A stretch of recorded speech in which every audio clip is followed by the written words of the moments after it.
Hello guys, kamusta kayo? Ngayon ay katatapos ko lang mag-plastic ng lupa.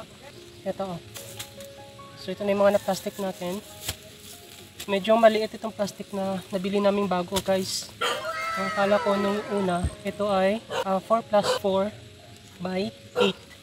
4 ang width, 4 ang length, at 8 inches ang height. Pero nung nagkuha ko ng sukat, mali pala yung nakuha kong sukat. Naibigay kong sukat at mali din yung dumating. So ang dumating is parang 4 plus 4 by 8 lang, no? So dapat ay 4 plus 4 by 10 inches. So yung nakunan ko ng sukat dito is 4 plus 4 by 10 pala dapat. Kaya yun ang naibigay kong sukat. Kaya nung dumating, mali din yung sukat. Kasi ang kinunan kong sukat guys is yung may lupa na, yung may laman ng lupa. Magkaiba pala yun. Hindi pala yun yung tamang pagkuha ng sukat ng mga plastic bags na punlaan ng mga seedlings. So dapat yung empty talaga dapat pala yung kinukunan ng sukat. Kaya yung dumating dito sa akin, mali. Pero okay lang, okay na din. Ito lang siya oh, ang liit ng baba, no? Parang 3 plus 3 by 6 lang to yung sukat niya. Instead na 4 plus 4 by 10. So yun yung actual na sukat kapag walang laman. So ngayon ay may mga seeds ako dito. Ito ay atis na buto. At lalagyan natin itong nalagyan ko na ng lupa. So meron ako nalagyan na siyam na plastic bags dito.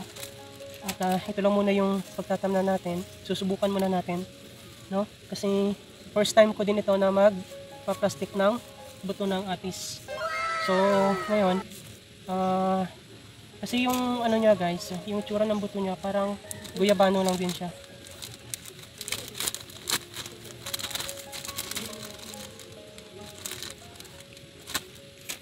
Kung makikita nyo, so ito lang no? Yan lang siya, no? Ayan o. Yung guyabano ba? Yung guyabano common naman na sa atin eh, no? Hanapan ko kayo ng buto ng guyabano.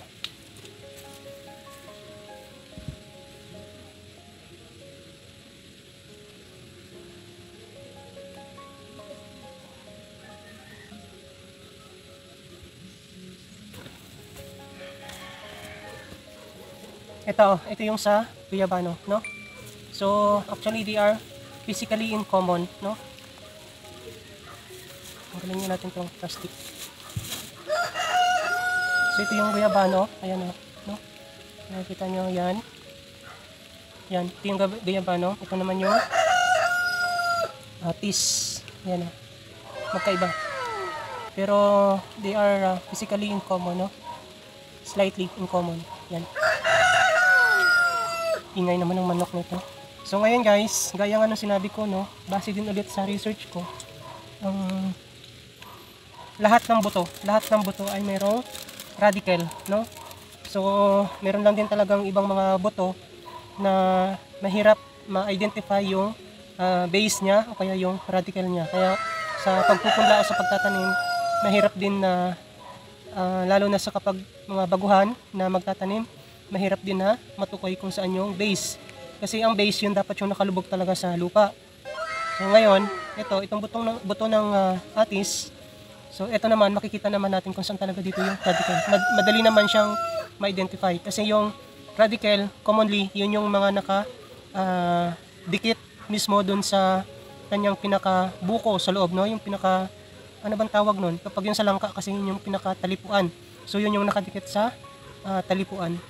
Yun ba yung tangkay, no? Kung makikita niyo yung tangkay ng mga prutas, tapos yung loob ng prutas, yun yung pinagdudugtungan ng tangkay. So yung loob, halimbawa ito yung loob, ito yung buto ng atis, ito yung nakadikit ng pangganyan, no? Yan yung nakaganyan. So yun yung radical, commonly ganon yung base. Doon makikita natin yung base ng lahat ng klase ng buto. So ngayon, pupunla natin to. Inahin muna natin itong siyam na plastic dito. Sobrang basa ng lupa kasi umuulan guys. O ngayon nga maambon. Pero ewan ko kung hindi mabulok ito. Pero subukan lang muna natin itong siyam na nilagyan ko ng lupa. Pag napunlaan natin to, huwag muna nating diligan kasi sobrang lagkit ng lupa. So ito guys, so ito yung base or yung radical na tinatawag. Tanim natin. At hindi ko siya pinalulubugan, hindi ko siya nilulubog ng sobra, no? So pinauutlawan ko din siya kahit yung mga konti lang kasi kailangan din tong madry yung dulo niya, madry ng init kasi ang buto guys is kailangan din ma-dry kahit papano.